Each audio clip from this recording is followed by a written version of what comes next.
games. It's ScrubGames. Drop a like, drop a sub, go ahead and subscribe to ScrubGames.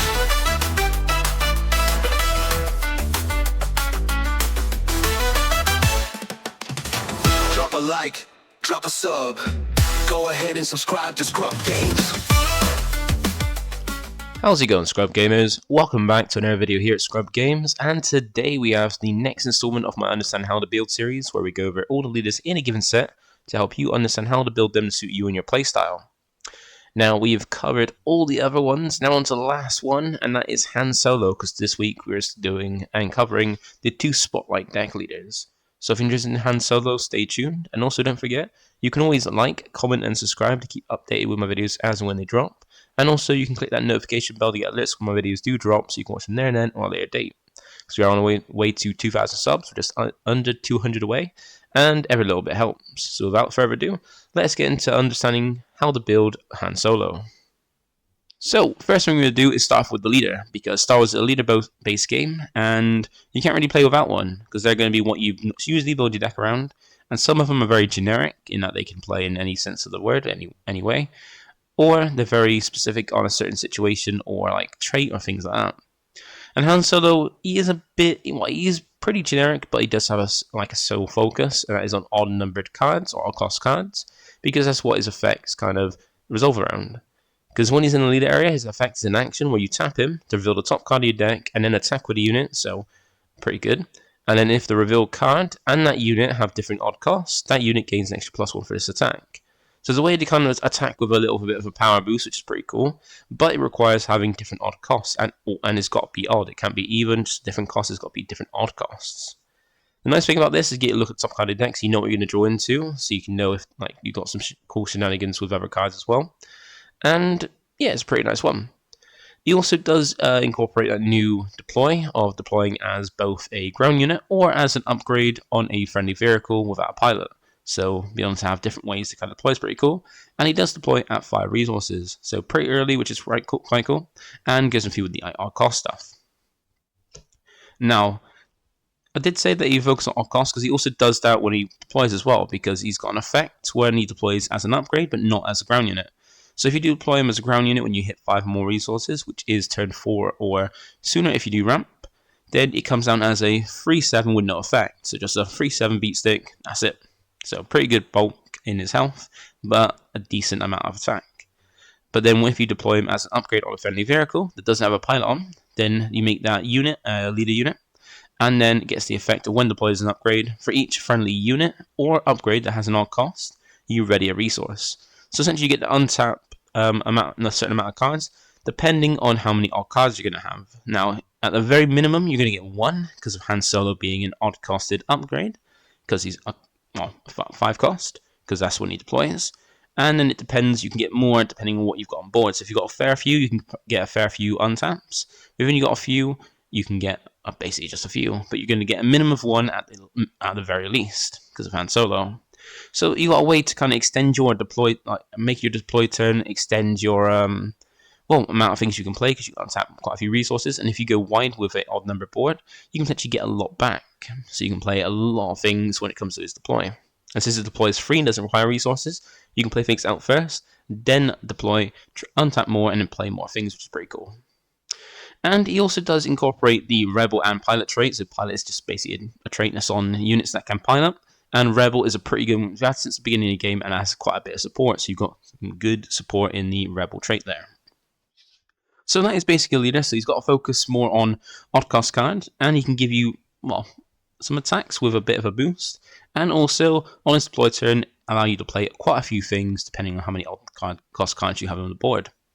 So that is the leader. And also do remember that even though, since set 2, we've also got showcase leaders. So for every single leader. And this is Han Solo's leader. So if you're interested in it, you can go ahead and get it. Because remember, showcases are just alternative shiny arts that make your deck a little bit more blinged out. And since they're alternative arts is subjective, so it depends on your view really, because it's your view that's going to matter. Because if you want to, you're going to be the one playing it. So if you like it, you go and get it. If you don't like it, you don't have to bother going and get it. But it does look pretty cool. Like, it looks a little bit better than the, well, I'd say it looks a bit better than the other ones. But then the original one from set 1 kind of did look a bit odd, and the set 2 one was from him back during like solo films, like when he was younger. This one looks more like the original kind of Han. So that is the showcase, and now we're going to go over a bit of basic information, because what I like to do with this series is cover all the bases. Make sure every player of any level has get something from this kind of series, and it helps out each one. So for basic new players that are brand new to the game or just learning the game, I'm going to put in some basic information to help you out, so that way you can get as much as you need without going to multiple videos. And I understand that this might not be something that people want who are more veterans and don't need this information because they know this. But then again, do remember that new players might need this. That's why it's in here. But if you are a veteran and you feel you don't need this basic information because you've already got it, then you can always go to the description below, use the timestamps, and skip ahead to where you need to go. So do remember that is there. So without further ado, let's get some basic information for you newer players, so you can basically learn how to play the game. So the first bit of information we're going to go for is bases, because there are 2 types of bases, and these are something you also, like a leader, need to play the game, because it's going to determine how you win or lose the game. And essentially, the only way to win or lose a game of Star Wars Unlimited is to do enough damage to a base equal to its health on it. And you can see what its health total is by in the top left of the card. You can see the double-digit number, and that is the health of the base. If you do that much to a base, you defeat that. Well, you basically win. So if you do it to your opponent, they beat you. Well, no, you beat them, and if the opponent does it to you, they beat you. Now, that is the only way to win or lose a game of Star Wars Unlimited. There is alternative ways that in like other games have, like mill, but mill isn't a alternative way, but it can be a way to win, but it doesn't instantly win you the game when it happens, like in other games. Now, if you do deck out and have no more cards in your deck, essentially, for every card you cannot draw, you take 3 damage. So if you can't draw 1, that's 3 damage. If you can't draw both the cards in the resupply phase, then that is 6 damage you take. So there's a way to kind of win with deck out, but it doesn't win you the game instantly as soon as it happens, like in other games. Now we're going to get into the bases to kind of see what the differences are, and we'll start off with the rare bases. So rare bases are less health than the standard, being 30. And essentially, or actually, they have varying levels of health, because now there are, with set 4, more health on bases, so you can have a more or less health than a standard base, which is usually 30. And to compensate with that, being having more health or less health, you have an effect that go with it. Now, there are different kinds of effects. There are ones like the epic action of bases from set 1, where, just like a deploy, they take an action to trigger, and they one-time use. So once you use them, that is it, and it is gone. You also have some of the bases that we have in set 3, which are very leader focused, where when you deploy a leader, you get an effect, or your leader's out on the board, you gain a boost to either one of your stats, either more power or more health. And then you have the ones that we got from set 4, because set 2 we didn't have any rare bases, and those affect your deck building size and also your opening hand. So we've got the set 1 ones, we've got epic action, all have 25 health, with the ones from set 3 being Twin Suns focused, because in that format you have 2 leaders instead of 1, so you get the extra benefits, who have an effect when you trigger, deploy, or leaders out, and those ones don't really fare well outside of specific kind of situations, where, because given their low health total on them, to get that benefit. And then the new ones we got increase your deck building size, where if you have more health, you have increased deck size. So you go from 50 minimum to 60. And you have the other one that decreases your health, where you go from, your deck size, where you go from a minimum of 50 to a minimum of 45 to increase consistency. Then you have the ones that affect your opening hand, like Colossus here. Gives you 5 more health at the sacrifice of 1 card in your opening hand. So you open with 5 instead of 6. And then you got Nabat Village, which has a bit more of a wording on it, because it also affects your opening hand, and essentially you get a mulligan in this game. And what the mulligan is if you don't like your opening hand at 6, you can put it all back to your deck, shuffle up, and draw a brand new hand. And you get to do this once a game. And with Nabat Village, it takes away that mulligan, so you no longer get a mulligan, but you do get to open your starting hand with 3 extra cards, so you get 9 instead of 6. So you see 25% less than any other deck, any other base, but you get to see 50% more in one of your opening hands instead of 12 across 2 hands of 6, you get to see 9 across 1 hand. So what this does is increase your opening hand of being more consistent, opening with a turn 1 play, or not bricking, or even if you're a combo deck, getting those combo pieces and getting that sorted. But you don't get to keep those free cards, because that would be insane. Instead, at the start of the first action phase, you get to put you have to put back 3 cards from your opening hand out of the bottom of your deck in the order you choose. So you don't get to keep those 3 cards, but you do get to increase the amount of cards you see to make sure your opening hand is more consistent. So there's kind of rare bases, so you basically get an effect, depending if you, get an effect guaranteed, but then it depends what it is, depending on the base, and also if you've got less health or more health, because it's more negative the more health you have, and more positive the less health you have. Now, if you feel like you don't want any of these rare bases, like the effects don't really compensate well for the amount of health they have, you can go for a normal common base, which I like to refer to as vanilla bases. And that's because vanilla is usually a TCG term with referred to something plain with no effect, and that's what the common bases are. Because all they differ because remember, they all got the same health at 30, and they only differ in name, location, art, and aspect. And since, as I set forward, it isn't a benefit to having a certain name or location on your base, you essentially pick the aspect you want for a base, and within that aspect, you pick your favorite art and play with that. And these are my preferred arts, being some of the nicer ones. That you got the top ones being alternative arts from the older bases, that also Hyperspace Foil, which is the first for the game. You get those in the Twin Suns Game Genic deck boxes that are out. And the bottom ones are my preferred bases from the brand new set 4 in each aspect. So those are the bases. Now let's check out the aspects and understand those a little bit. Right, so next for the aspects, there are 6 in total in this game. You have all these 6 here, where you have the 4 color ones, and you have the 2 other ones. Now, you'll find these cards on almost all your cards. I say almost because they're going to be on most of them, but there are some cards that have no aspects at all.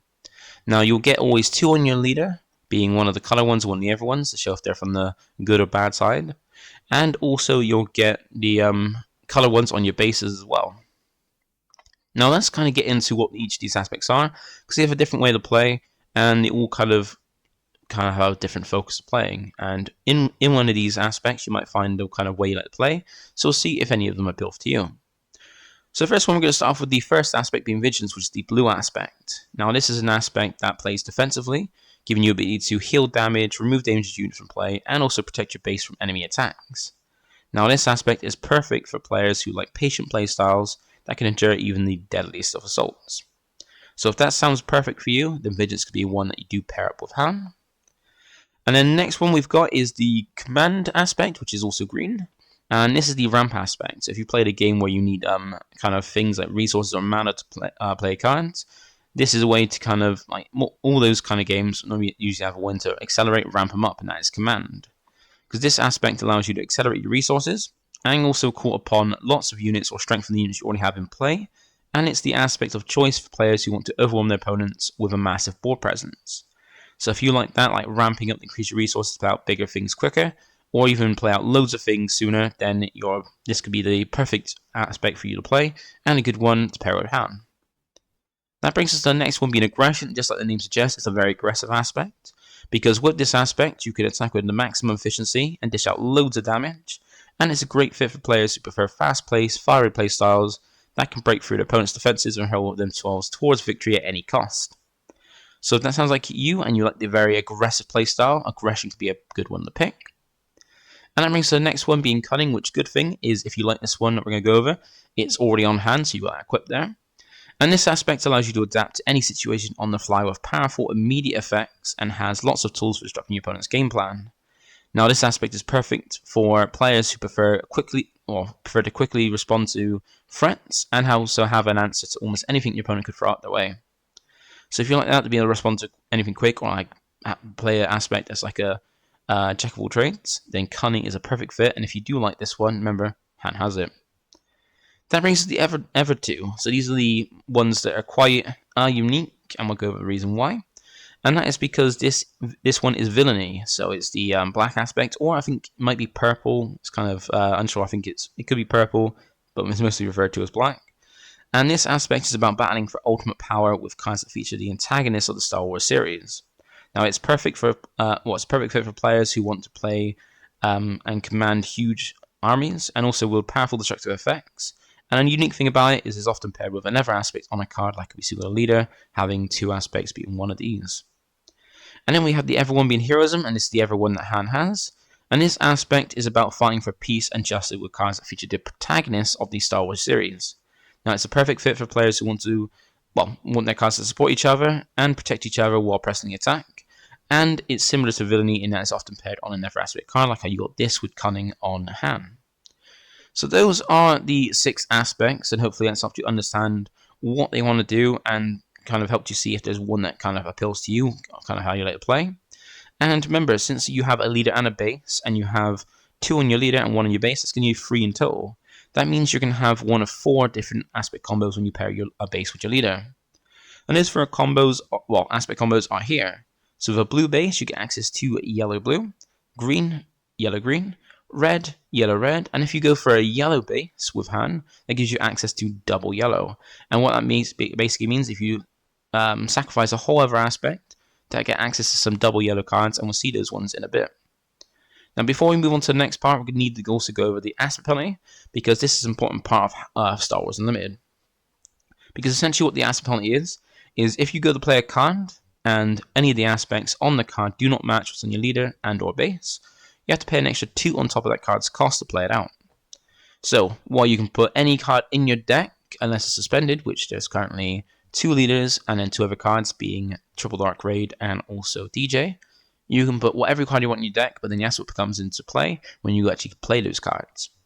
Now, I like to appeal to all different ways of learning, because there's multiple different ways. You can learn by listening, you can learn by doing, you can learn by seeing, or you can learn by hearing, being told. So I like to cover at least 2 of those on by having a nice little graphic here to kind of showcase how the aspect penalty works, and also go over it as well for anybody who like to listen. So here we got a leader-based combo, just for an example. We got Han with a green base. So that gives us access to the Heroism, Cunning, and Green aspects, command aspects, which in color terms are white, yellow, and green. So those are aspects. Now, if you want to play a card where all the aspects match, which is shown in the top box, you pay no additional cost. You just pay for the card's cost printed on it. So that's shown in the first box there. Now, the second box is the 2+ additional cost, and that is where one of the aspects on the card do not match what's on your leader and or base. So you have to pay an extra 2 to cover that aspect. So, for example, if a card costs 2 and one of the aspects didn't match, that's extra 2 on top. So now that card costs 4. That's double the cost. So it's quite a bit. And also do remember that the aspects as well only cover one of themselves. So, for example, if you want to play a card that was double yellow, you get 1 yellow aspect covered by the one being on hand. But because your base is green, you don't have a second yellow aspect. I mean, you now have to cover 2 to cover that second one because, like I said, aspects only cover one of themselves. And then we got the last one being the 4 additional costs. Now, this is where a card has 2 aspects, and neither of those 2 aspects match what's on your leader or base. So essentially, if you want to play a card out, and once again it costs 2, it now costs 6 because you've got to play 2 for each different aspect that doesn't match. And now your card is triple the cost of what it would be. So that's a huge increase in the cost. So that is the aspect penalty. So hopefully that helps you understand that. And also do remember that while the aspect penalty does make a card more expensive, sometimes it's still worth it to do the pay more on top of that card's cost because of what the card does. The best example of that is the 4 cost events of each aspect in the first set. Now these are double aspect cards, so they're double blue, double red, things like that. And they have 4 effects, and you can choose any 2 of them resolve how you want. Now, you don't always want to play double aspect just to have access to them. So sometimes you'll play dual aspect, meaning 2 different aspects, and still play those cards in, meaning you have to then pay additional 2 costs on it to cover that second one. So it costs 6 instead of 4. But it's worth it because the effects are just that useful even by playing an extra 2 on top. So that's the aspect penalty. Now we're going to go to the last bit of information covering ratios. So ratios are important because in a card game you can play a certain amount of copies. And for Star Wars Unlimited, that maximum copy number is 3. So you can play 1, 2, or 3 copies of a card, and we're going to help you understand when you want to have a certain amount. So start off with the 3 copies of a card. This is the ratio to help maximize the likelihood the desired card will be in your hand when needed. And examples are usually cards you want to play on the first turn of the game, or cards you want to see multiple over the course of the game. So the perfect example I have is Resupply, because if you're playing green or command, you are playing the ramp, and Resupply is the easiest, quickest ramp card in the game for it at the moment.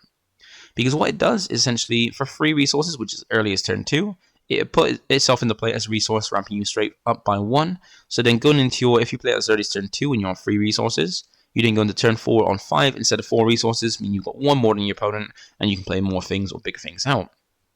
Now, this is perfect because it's one of the ramp cards that's not locked to a certain side, so it's not locked to Heroism or Villainy by not having those traits, so it's in either side can play. And you can play it as early as possible at turn 2 to ramp up, so you might want to have 3 copies of in your deck, so you can hopefully see it by turn 2 to ramp up and start building out your resources. So that's 3 copies of a card. Now for 2 copies of a card, I have the example of Rivals Fall, because this is the ratio where cards you don't want to draw really early in the game, but you still want to go through multiple copies over the course of the game, and examples are usually boss cards or high-costing cards.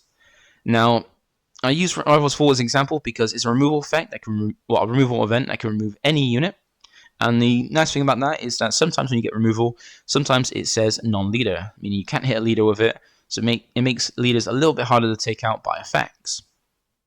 But lucky for us, we got Rivals Fall can take out any unit, even a leader, but it costs 6, which means if you open it early, you're doing one of 2 things. You're either resourcing it, which means you lose access to it, or you keep it in your hand, which means now you've got less options in your hand to play out the game, because you're holding on this so you can use it later on when you need it. But if you increase it down from 3 copies to 2 copies, hopefully then you don't see it early in the game, but then you will still hopefully see it later in the game when you can actually use it and need to use it to take out your opponent's leader. So that's 2 copies. And the last one is 1 copy of a card. This is usually the ratio for cards added to a deck in order to counter a specific situation. And I use Restock as the perfect example because another thing for 1 copies is usually called as a tech choice, where it's teched in to deal with a certain situation. And Restock is my example because it's added to decks to help counter hard control. Because hard control are just going to focus on controlling the game, and that's all they're going to do, not going to focus on doing damage, just controlling the game. And the thing with that is that then they don't really do damage to win the game, and since damage is the only way to win, they're going to roll on deck out damage to win. So they're going to make sure you deck out so you start taking damage from not drawing on cards. But Restock is a way to counter that because it allows you to choose up to 4 cards in a discard pile, put them on the bottom of an owner's deck in a random order, and since you can choose itself given how the game works, you can basically recycle itself as well to make sure you never deck out. This will then make hard control decks have to find a different way to win the game outside of making you deck out. So hopefully that's helping you understand how when you would want 2, 3, or 1 copies of a card in your deck, and that is all the basic information. So now we're going to move on to the aspect combos, all the different aspects, and kind of help you understand what the benefits of each of them are. So first thing we're going to do is go over the aspects that hand resolves. Before going and seeing what a base adds to you, we might as well see what hand kind of gives you himself. Because remember, he has the aspects of Heroism and Cunning, so he gives you Cunning cards and also the heroic side of them of Cunning.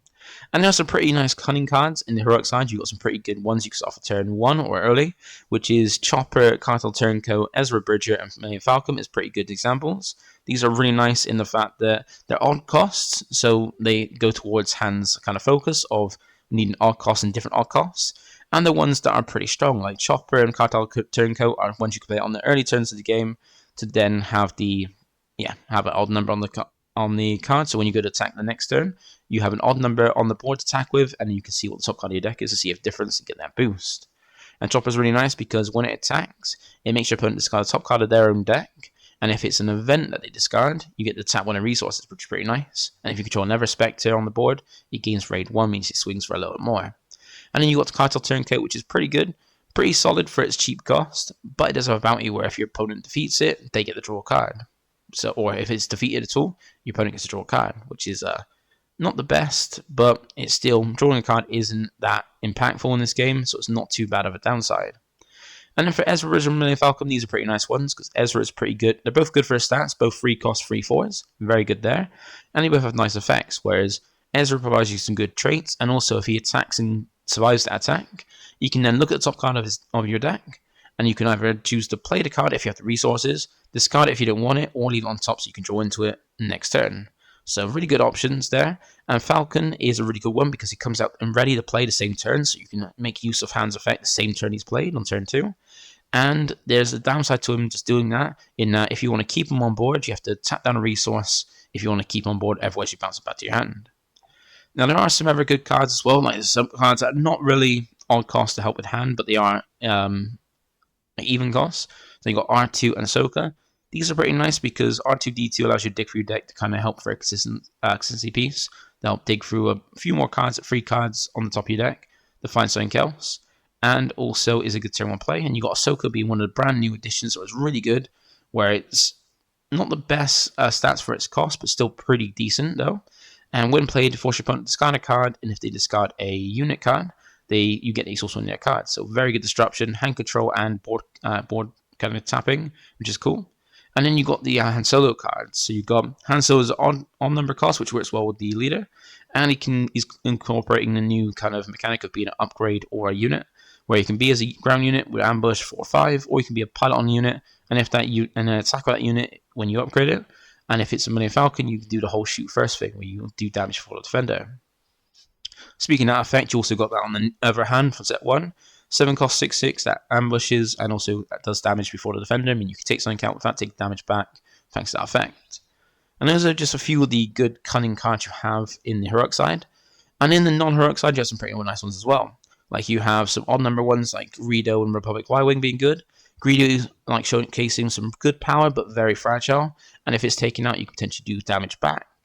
You got Republic Y-Wing, it's just a vanilla, 1/3 at the cost of 1 odd number for Han.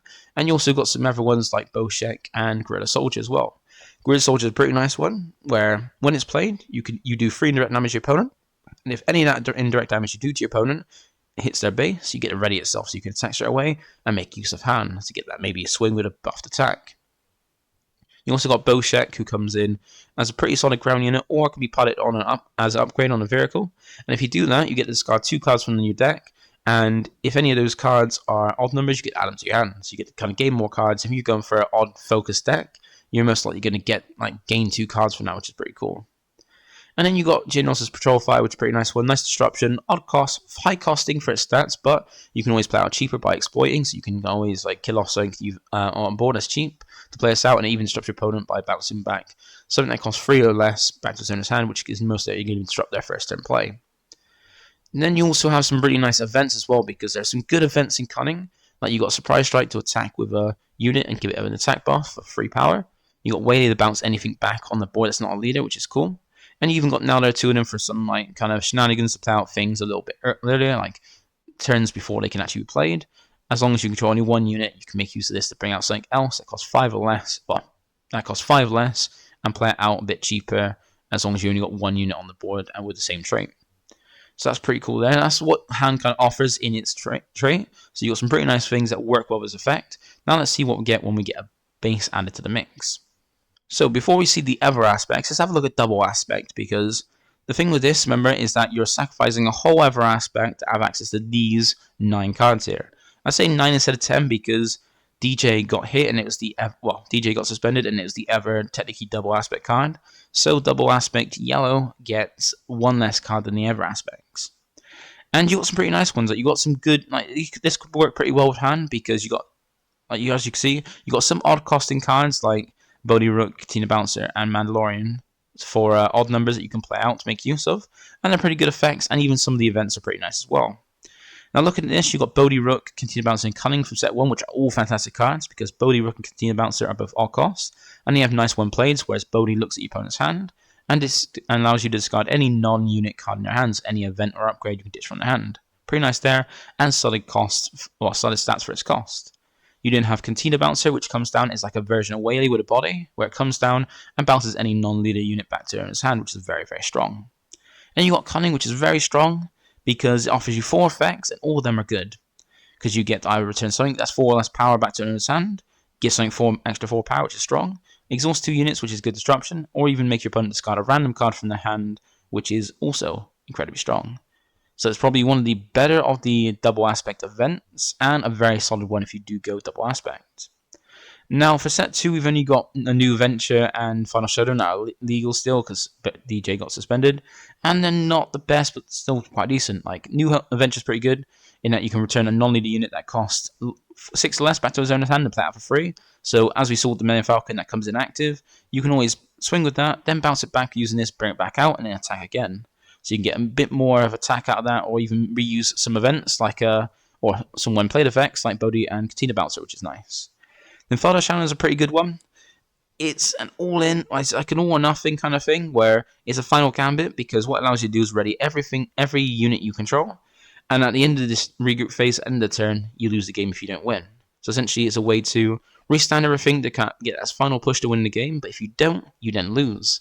So it is a final gambit, or final showdown. The Reset 3, we got some new cards, but none of these are all costed. They don't kind of go with hand, but they are pretty strong effects, apart from Jar Jar. Jar Jar you can play as early as turn 1, but it's got an effect which can potentially harm you instead of your opponent, or can do a lot of damage to your opponent, because when it attacks, it deals 2 damage to a random unit or base, and that can hit either yours or your opponent. So you can either potentially swing 4 damage into your opponent's base for a 2-drop, or you can potentially do 2 damage to your opponent and 2 damage to your own. Now, Chancellor Palpatine is pretty nice in that it's got good stats and can play out more things, because each token unit you play, or you create, sorry, because they're created, and it's play ready. And when it attacks, if a unit left player's face, which Cunning can easily do, you get to create a Clone Trooper token, which once again will come in active so you can attack straight away. You don't have propriety among thieves, and this is a wordy war of text on this card, but essentially what it means is, what it does is allows both you and your opponent, you to choose you to switch control of 2 active units between you and your opponent. So one of your opponent's active units and one of your opponent's active units. One of your opponent's active units and one of yours. Switch control of them. At the end of the turn, they switch back. But the nice thing about it is if you take your opponent's and then ram theirs to defeat it into one of their units, they won't get theirs back. But if your unit survives being on their board, then you get yours back. So nice kind of switch and hope they survive.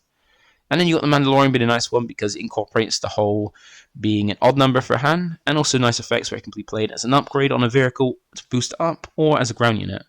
And his effects are basically about tapping, because when it's played as a unit, it taps exhausts 2 ground units, and if it's put as an upgrade on a vehicle, it exhausts an enemy unit in that same arena.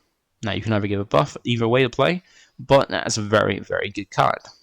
So that is Double Aspect, and essentially, you're basically sacrificing a whole other aspect for these 9 cards, and sometimes it might be worth it because you get some very powerful cards. Like most of the time when people are playing Double Aspect or for Cunning, they're playing it for the card Cunning and things like Boldy and Container Bouncer. So this could be a good way to play, and I reckon it could be a good way for you to try it out. So now we're going to add a different base into the mix. We're going to start off with blue, being Vigilance. So this offers you nice defensive, like healing from our control game, and you get some pretty good cards in it. You got a good amount of odd numbered cards. There weren't too many in the heroic side of odd numbers. I think there's only 1. That was like 1 cost. But they keep it in the form with the odd numbers to kind of get the best use out of hand. You got some good ones, like you got Village Protectors and Conquered One Interceptors as your Sentinels for either arena. You even got Captain Typho that also be a Sentinel, or you can make things Sentinels by when it's played or when it attacks. You give a unit Sentinels for this phase. So you can give every units you control Sentinel to make sure your opponent has to go for them before they go to your base or every units in that arena. You also got things like Red Squadron X-Wing, which can kind of draw you more, and since you can see what's on top of your deck thanks to hand, you can always draw it with Red Squadron, which allows you to damage itself to draw a card. And you got L3 and Yoda being some ever nice ground units, where L3's got a nice effect where it's a 3-cost 3/3, but if it gets defeated, you can instead throw it on a friendly vehicle you have without pilot. So as long as you keep a space unit on board that doesn't have a pilot on it, and L3 gets defeated, you can jump on that space unit, making it a 3/3 boost as well. Then you got Yoda, which is pretty nice because it's got Restore, meaning it can heal your base when it attacks, and also if it's defeated, you get the draw card, so you don't lose anything, which is cool. Then for bigger units, you've got some nice things like Obi-Wan Safer Sprite, which is really cool because it's got an effect both when it's played or when it attacks to deal damage to itself, and then deal a bit more damage to your opponent's space units. Then you got Luke being one of the best units in the game for Heroic Blue, and a very nice way to probably one of the best boss cards in the game in general, because it offers some good heal and restore free, and reduces power of things when it's played as well with some solid stats. And there's also cards in the non-heroic side of blue as well. There are not too many units you want to play out of that in the non-heroic side of blue, but there are some good events and stuff. You got some not too bad units in like Astromech Pilot being a good pilot if you go for a space focus. That can then heal up a unit when it's played and is odd numbered. You also got then Ki-Adi-Mundi and Outer Rim Outlaws as well, some pretty nice odd numbered ones where Outer Rim Headhunters, Outer Rim Outlaws is the name of it, which is a 3-cost 3/3 that comes in shielded, so it's protected and gives you an odd number on the board. And Ki-Adi-Mundi is another one which is a solid 5-cost 5/7, which is good stats for its cost. And if you get 2 other units alongside him on board, you can start drawing more cards. Then you got some good upgrades. Good upgrades like Paradise Vision be a nice one to stop your opponent because it exhausts whatever it's played on and gives minus stats to unit, meaning you get a lot of value out of it. You also get a lot of removal in blue, which is cool as well. Like you get a lot of removal events like Takedown, Fell the Dragon, Vanquish, and also Rebel's Fall. Out of these 4, you get Vanquish is probably the one that meshes the best with hand because it's odd number cost and allows you to defeat any non-leader unit. But if you want to defeat any unit, even a leader, you can go one more cost at Ravel's Full to take out anything that's even a leader. Now you've got Takedown and Ravel's Full, Takedown and Fell the Dragon, which kind of differs in different ends. Whereas Takedown defeats anything that has 5 or less health, while Fell the Dragon defeats anything that's not a leader with 5 or more power. So they kind of differ in like less health or higher power, depending on what you want to hit. So as all the things, as like just a, well, not all the things, but example of some things that Vigilance offers, offering some nice healing support through Vigilance. So that could be a nice one to play if you like it.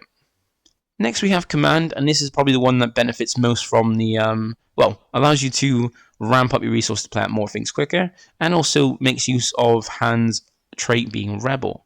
It's got a lot of Rebel focused stuff in it to offer you some nice stuff. So first thing we've got is, even though it's not odd numbers, so it doesn't mesh well with Hand's effects, but we have Mon Mothma, and this is like a searcher for rebels, because when it's played, you get to look at the top 5 cards of your deck for a rebel, reveal it and draw it, and then put the rest of the bottom of your deck in a random order. So this is a way to kind of search out some rebels, and there's some pretty good ones, not in just units, but also in space. Like you've got Alliance Dispatcher, Wedge Antilles, and Chewbacca being nice examples, and these are all odd costs and mesh well with Hand. And Alliance Dispatcher has a nice effect where he's only a 1/2, but he costs 1, so he's an odd number, and he can allow you to play a unit from your hand, and it costs 1 less by tapping him when he's on the board. So it's a way to play out things a little bit cheaper, a little bit earlier. And you also got Wedge Antilles, which is good because it doesn't see much play, but you can potentially do a nice combo with, now there are 2 of them in this build, because what it does is 5 cost 5/5, and what's on board, each friendly vehicle gets an extra 1/1 to the stats and ambush, which is really good, and there are a load of good space units in both Cunning and Command. You also get Chewbacca as a pretty nice one, which is good against control or a good pilot, because it's a 5 cost, but it can be piloted for free, and, well, the cost of free, not absolutely free. And once on a unit or down on the board, it can be bounced back to hand or defeated by your opponent's units. Well, not units, effects or abilities. That's the word they use. So it's a nice one against control, and it can't just kill it by events and effects. And it can buff up a vehicle and provide that same effect, or come down as a ground unit itself as a 5/6 and do that itself there. Then for some space units, you got some good ones like Blue Leader being nice. Is a 3 cost 3/3 with ambush, and it can even switch arenas with his effect when it's played by paying an extra 2 on top, switch to a ground arena and gain 2 experience. And you got Home One as one of your like big later game cards, where it comes down as 8 cost 7/7, provides you with heal in Restore 2 on itself, and gives all your other units heal by Restore 1, and also plays out something from your discard a little bit cheaper as well, because you can play out a heroic unit from your discard pile, and it costs 3 less, so you can either play out something 3 or less for free, or you can play out something bigger, a little bit cheaper, as long as you've got the rest of the resources to play it out. Then you got some nice events as well, like Rebel Assault and UN Reinforcement be nice ones. Rebel Assault allows you to get more action in one card by allowing you to attack with a Rebel, giving it 1+1 of power, and then also attack with another Rebel and give it 1+ power for that attack as well. So get 2 attacks in 1 action, both buffed up as well. And then UN Reinforcement allows you for 7 to look at the top 10 cards of your deck and play up to 3 units with a combined cost of 7 or less for free from your top 10. So a way to spam at the board when you get to the later game and just keep a big board out for you. Now, that's the heroic side. Now, in the normal side, you've got some other good cards as well. You've got some nice odd numbers like Cobb Vamp, Consortium Star Viper, General Dryden as well, or yes, Draven, sorry, which are nice odd numbers to go with hand, and also some offers nice effects. Cobb allows you to keep something on board, but when it's defeated, get something back out by milling something from the top of 10 cards of your deck. That's 2 or less, and then play it out for free during that same turn. Consortium Star Viper is a nice one, nice odd costed space unit that has also got good stats. That while you get the initiative, can give you restore and give you some healing. And you got Driven, who is a 5 cost, 2/5. Not the best stats for his cost, but when he's played or when he attacks, he gets to give you some X-Wing tokens. So you got at least something to deploy hand on to kind of get some untap and stuff. So make sure you got a space unit and keep spamming your space units as well.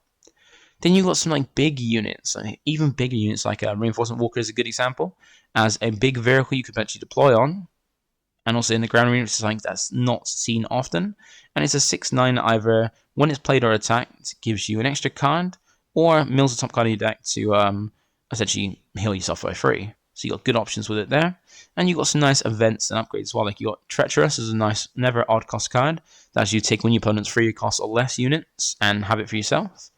And you got some nice events like resupply is really cool because it allows you to ramp and also works well with hand, being an odd cost.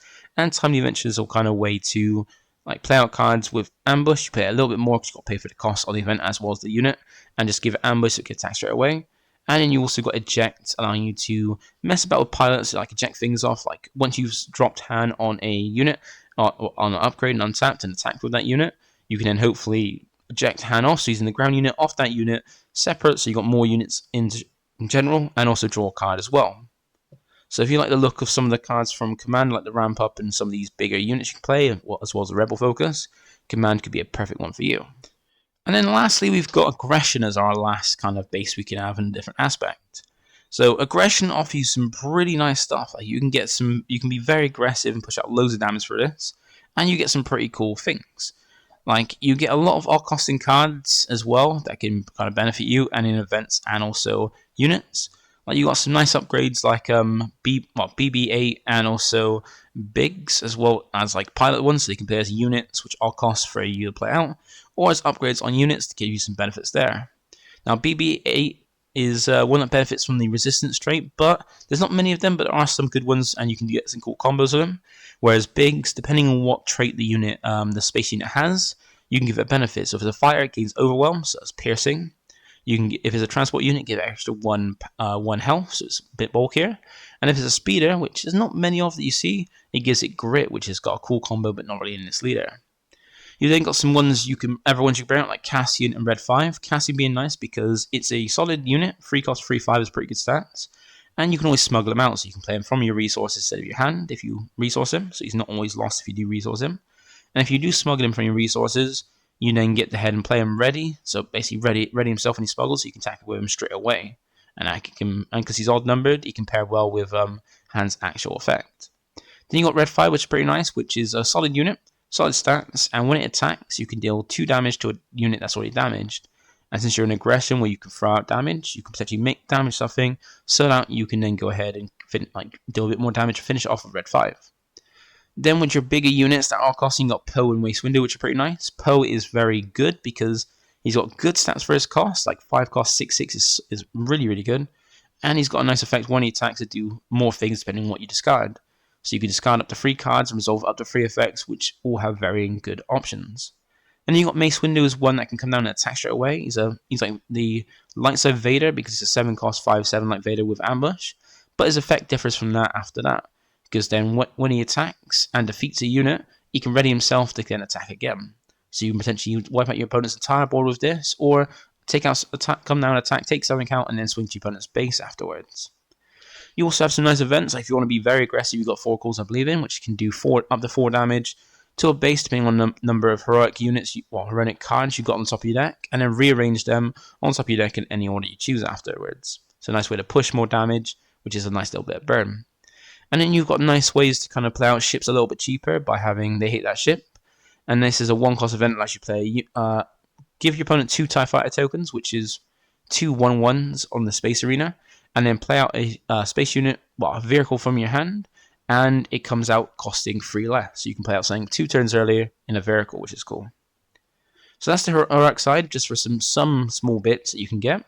And then you also got some good stuff in normal aggression. You got some cheaper units you can get out to get some benefits like Bentic Choo-Choos, which is all costing and can boost up other red units when he attacks by giving him raid 2.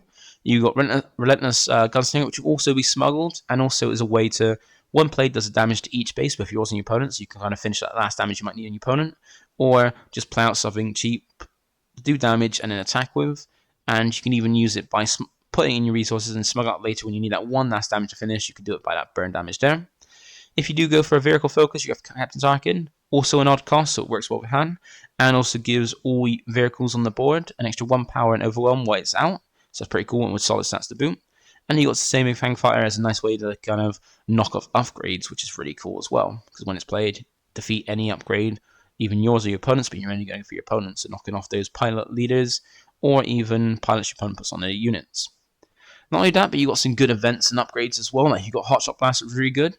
And the nice thing about this is that you don't have to just play it in aggression, you can play it any version of hand because it gets a better benefit being smuggled, and its smuggle aspect is cunning instead of aggression. So you can either play it normally, which requires 2 actions to do it, by putting it on a unit and then attacking, so that's 2 actions. Or you can just smuggle it in, which does 2 actions. One, by equipping it to a unit, giving it extra power, and then because you smuggle it out, allowing you to attack with that unit. So you do 2 actions in one if you smuggle it, which is the better choice. Then also you have some damaging events like Daring Raid and Open Fire, allowing you to do damage depending on the cost, and they're both odd cost as well, so work well with hand. And then you've got Crag in turn, which once again works with hand because it's odd cost, but also allows you to get more swings in because it allows you to ready a fighter or transport unit with 6 or less power. So you can then swing and attack, restand it and attack it again.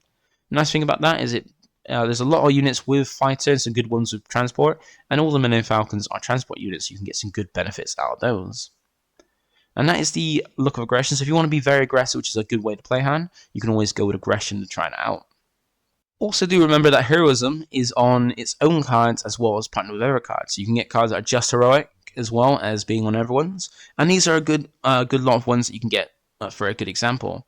So you've got R2-D2 as a good pilot, which can go onto a unit even if it's already got a pilot on, which normally you can't do. And then also gives you an extra way to allow you to put more pilots on that as well. So you can potentially shove a load of pilots on one unit, which you can do well with the new Millennium Falcon here. Because this one, just like R2, also can have more than one pilot because of just how the Falcon is. And for every pilot it does get, it gets an extra 1 power. And you can potentially put loads of pilots on this because Millennium Falcon itself gives you 1 extra pilot, so you can put 2 on it normally. Then you can put, while you got those 2 pilots already on there, you can put R2-D2, and then R2-D2 will get additional ones, so you can potentially put 4 pilots on it, give an extra 4 power, extra 4 boosts from each of those pilots, giving the boost to the Falcon, and hit for a huge amount of power. And even if you put Chewbacca on it as well, if you play green, then it can also be bounced or defeated, so your opponent's going to have a hard time dealing with that outside of damage, and it's going to have a huge amount of power and health thanks to all those pilots on.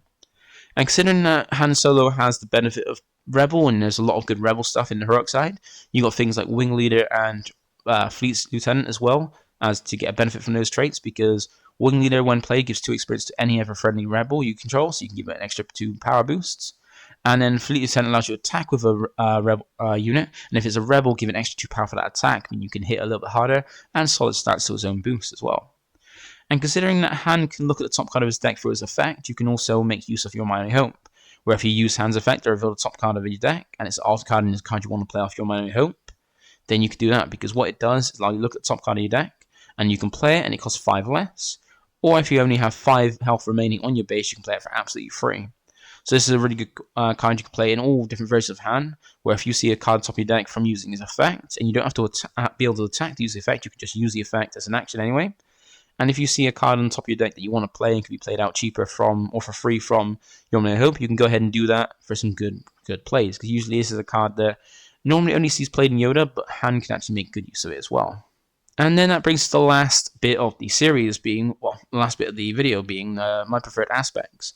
Because this is something that I've added because I like to improve the series, and because it was something that kept being asked, because people always wanted to know about what my preferred aspects are, because sometimes by the time they got to the end of the video, they're unsure really how they would want to play.